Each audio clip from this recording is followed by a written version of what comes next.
सबसे बड़ा मगध साम्राज्य हूं मैं। मन में उज्जवल भविष्य और कण कण में बसे हैं सुनहरे सपने।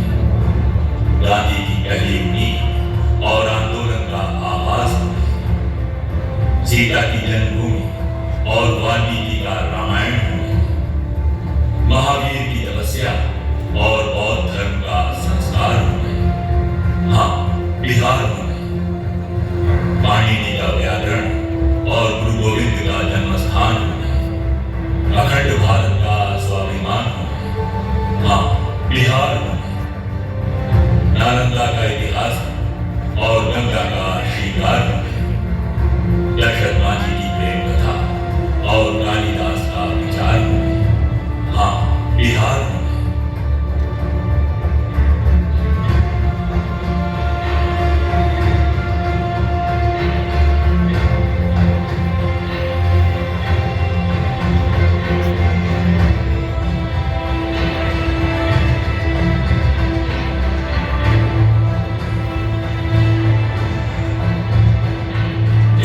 के बीते दिनों में तो हम पीछे नहीं लौट सकते, और ये तो जानने की कोशिश कर सकते हैं कि हमने अपनी यात्रा कहां से शुरू की और कहां तक पहुंचे।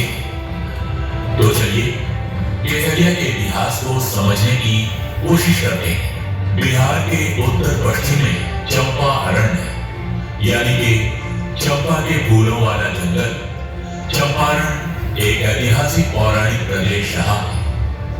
ऋषि मुनियों का ये प्रदेश, ध्रुव के जन्म स्थान का ये प्रदेश, लव कुश की जन्मस्थली का ये प्रदेश, राजा विराट की राजधानी वाला ये प्रदेश, राजा जनक का ये प्रदेश, अशोक और अशोक स्तंभों का ये प्रदेश, चीनी जातियों का ये प्रदेश और गांधी के प्रथम किसान आंदोलन का ये प्रदेश सदा सदा से अपनी पहचान बनाए हुए है। ये कोई ईसा पूर्व 5वीं शताब्दी का अंतिम दौर था। वैशाली के चापाल चैत्य में बुद्ध ने भविष्यवाणी की थी कि उनकी मृत्यु 3 महीने के भीतर हो जाएगी। वैशाली वासियों ने इसे भय और सदमे से सुना। तुरंत पूरा शहर फूट फूट कर रोने लगा, मानो उन पर कोई विपत्ति आ गई हो। कई लोगों के लिए ये किसी आपदा से भी बदतर था। आनंद, उनका करीबी दोस्त, चचेरा भाई और शिष्य अवाक रह गया।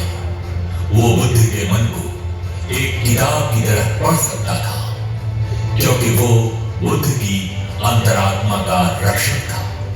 फिर भी उन्हें इस आकस्मिक विपत्ति का तनिक भी आभास नहीं था।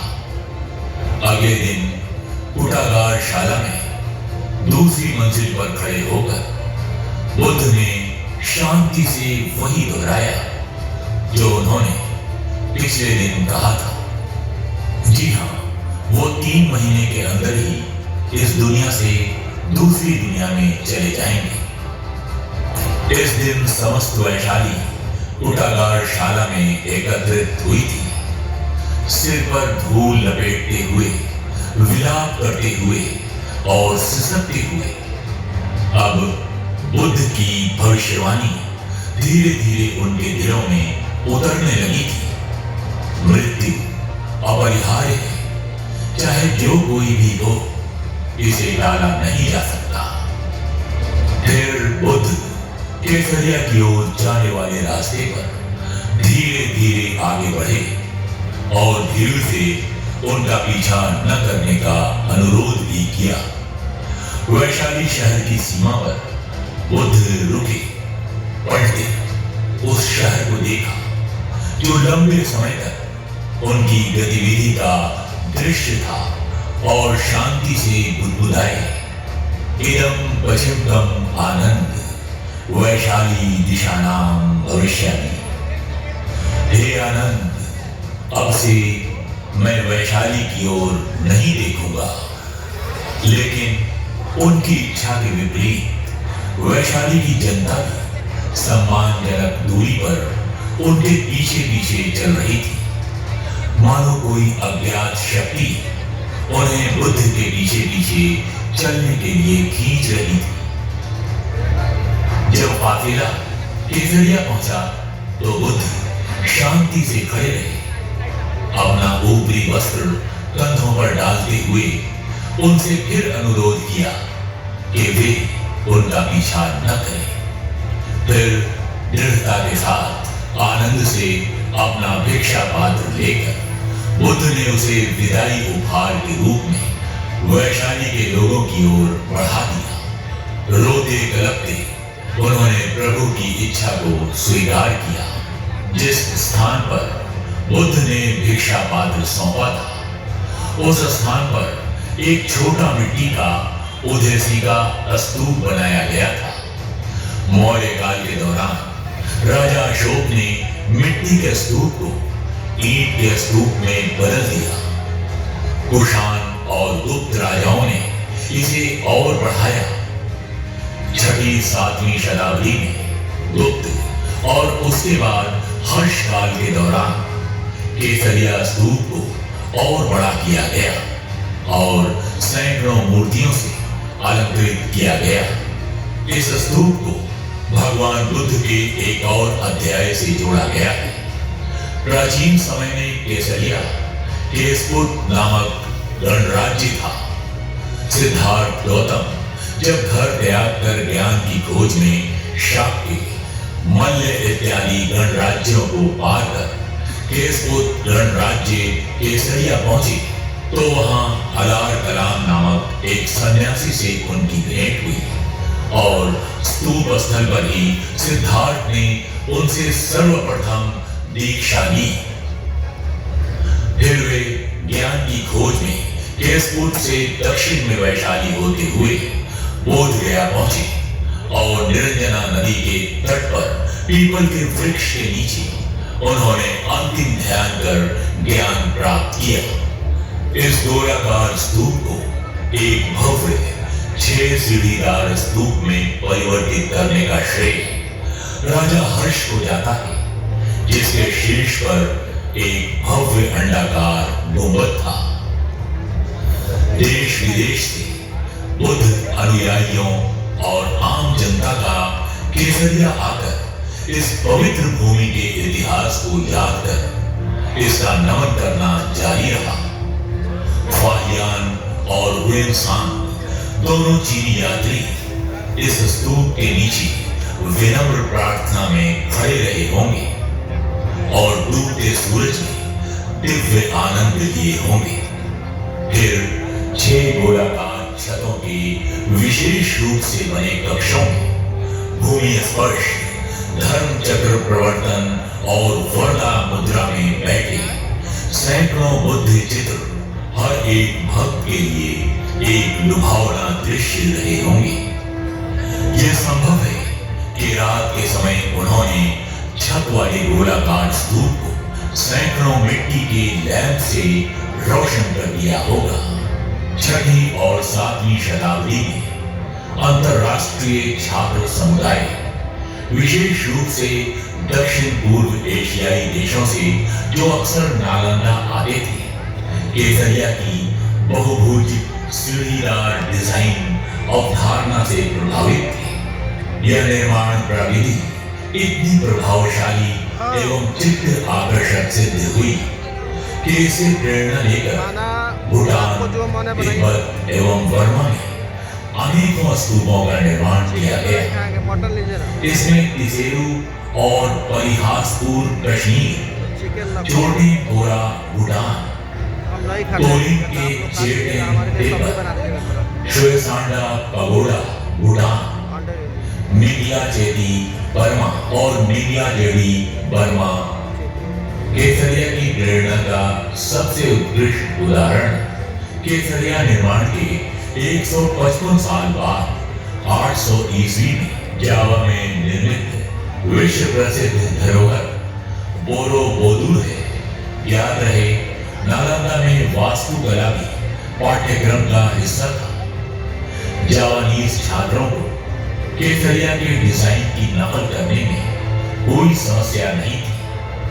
प्राचीन काल में केसरिया एक व्यापार केंद्र था, क्योंकि राजगीर को श्रावस्ती से जोड़ने वाले प्रमुख व्यापार मार्ग यहीं से होकर गुजरते थे। लगभग 1200 ईस्वी पूर्व में बख्तियार खिलजी की आक्रमणकारी सेना द्वारा बिहार और बंगाल पर विजय के फलस्वरूप दोनों क्षेत्रों में खून खराबा हुआ। बौद्ध धर्म, जो मुख्य रूप से शहरी क्षेत्रों और नालंदा और विक्रमशिला जैसे संस्थानों में जीवित था, उसे लूट लिया गया और जला दिया गया। संयोगवश केसरिया बच गया, लेकिन संरक्षण के अभाव में इसकी देखभाल और रख रखाव करने वाला कोई नहीं था।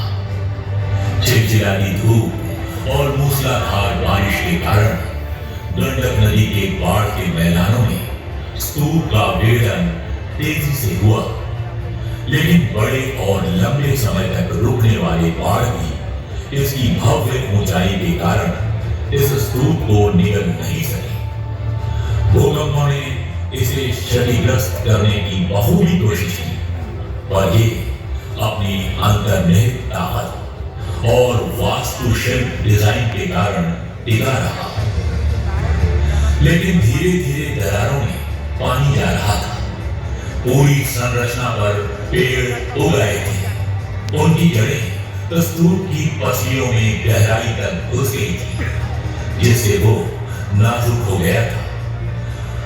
वर्ष और सदियां बीत गई, उस पर उगे पेड़ों की संख्या कई गुना बढ़ गई थी। परित्यक्त स्तूप एक निर्जन और उदास खंडहर बन चुका था। उस पर सदियों की मिट्टी जमा हो गई थी। फिर भी इस खंडहर अवस्था में भी आखिरी सांसें गिनते हुए भी ये एक भव्य दर्शनीय स्थल था। इस स्थल का निरीक्षण 1814 में कर्नल मैकेंजी और 1835 में हाजसन द्वारा किया गया था। 1861-62 में अलेक्जेंडर कनिंघम ने न केवल स्थल का निरीक्षण किया, बल्कि पास के क्षेत्र की खुदाई भी की। अपने यौवन के दिनों में जब केसरिया और बोरोबुदुर दोनों खड़े थे, केसरिया की ऊंचाई 150 फीट थी, जबकि बोरोबुदुर 138 फीट थी। समय के साथ इसकी ऊंचाई 123 फीट तक कम हो गई थी, क्योंकि हार्निका और छत्रावली पहले ही गिर चुकी थी। लेकिन अभी एक और बड़ा झटका आना बाकी था। 1934 के भूकंप ने इसे पूरी तरह से तोड़ दिया और 33 फीट का पूरा अंडाकार गुंबद ढह गया। भूकंप ने केसरिया की ऊंचाई लगभग 104 फीट तक कर दी। अगले 136 वर्षों तक इसे फिर से उपेक्षित कर दिया गया। अंततोगत्वा केसरिया के इस स्तूप की खुदाई पद्मश्री के मोहम्मद, भारतीय पुरातत्व सर्वेक्षण के अधीक्षण पुराविद्य के नेतृत्व में 1998 ईस्वी और 2001 ईस्वी के बीच बहुत ही सावधानी पूर्वक किया गया। सदियों से जमी हुई मिट्टी को श्रमिकों की एक सेना ने इंच दर इंच सतर्क पुरातत्वविदों की सावधानी पूर्वक निगरानी में हटा दिया, जो लगातार पृथ्वी के रंग, संरचना और सघनता का निरीक्षण कर रहे थे। जब स्तूप के एक हिस्से की पूरी खुदाई की गई तो उसकी ऊंचाई 104 फीट मापी गई। ये खंडहर हो चुका है और अपनी मूल ऊंचाई से बहुत कम हो गया है। यहाँ तक कि इस खंडहर अवस्था में भी ये जावा के प्रसिद्ध विश्व धरोहर बोरोबुदुर स्तूप 103 फीट से 1 फुट अधिक है। वर्तमान स्थिति में केसरिया का व्यास 404 फीट है। इस बात की पूरी संभावना है कि व्यास और भी बढ़ सकता है, क्योंकि उत्खनन से और भी संरचनात्मक हिस्से उजागर होंगे। विश्व धरोहर स्मारक सांची स्तूप की ऊंचाई केवल 77.5 फीट है, जो केसरिया स्तूप की मूल ऊंचाई का लगभग आधा है। इस अपूर्ण अवस्था में भी ये भव्यता में विस्मयकारी और जीवंत है। खुदाई, सर्वेक्षण और अध्ययन के बाद के मोहम्मद ने ये घोषणा की कि केसरिया दुनिया का सबसे ऊंचा बौद्ध स्तूप है। केसरिया की मूर्ति कला समानता से पता चलता है कि 6वीं-7वीं शताब्दी ईस्वी की अवधि में मिट्टी की छवियां बनाने की तकनीक या कला परंपरा नालंदा से केसरिया तक फैले एक विस्तृत क्षेत्र में प्रचलित थी। सभी प्रतिमाएं गद्दी पर बैठे हुए पद्मासन मुद्रा में है। मध्य कक्ष की छवि में बुद्ध को भूमि स्पर्श मुद्रा में बैठे हुए दिखाया गया है, क्योंकि सौभाग्य से इस छवि में दाहिना हाथ संरक्षित है। सभी छवियों का ऊपरी हिस्सा है और अब केवल निचला हिस्सा ही बचा है। केसरिया की कहानी तब तक अधूरी है जब तक आप यहाँ स्थित हुसैनी मजार, बाबा केसरनाथ शिव मंदिर, सरोत्तर झील, विराट रामायण मंदिर, धवल पीठ और 70 घाट पुल का जिक्र न करें। मोहम्मद सैयद जुनाब अली शाह की याद में 69 साल पुराना ये मजार हुसैनी गांव में स्थित है, जहां हर वर्ष सितंबर-अक्टूबर में उर्स का विशाल मेला लगता है। मान्यता है कि धरती से खुद प्रकट 54 वर्ष पुरानी केशरनाथ शिव मंदिर स्थानीय लोगों के आस्था और विश्वास का प्रतीक है। 800 हेक्टेयर में फैला सरोत्तर झील न सिर्फ साइबेरियन पक्षियों के लिए अल्पावास की झील है, बल्कि अन्य 65 प्रकार के अप्रवासी पक्षियों के कारण भी आकर्षण का केंद्र है। अयोध्या से जनकपुर तक बन रहे राम जानकी मार्ग पर विराट रामायण मंदिर का निर्माण हो रहा है। मान्यता है कि जब प्रभु राम जनकपुर से विवाह उपरांत अयोध्या लौट रहे थे, तब भगवान की बारात दूसरे दिन यहाँ रुकी थी। जनश्रुति की इन मान्यताओं को संजोए रखने के लिए 120 एकड़ भूमि परिसर में इस मंदिर का निर्माण हो रहा है।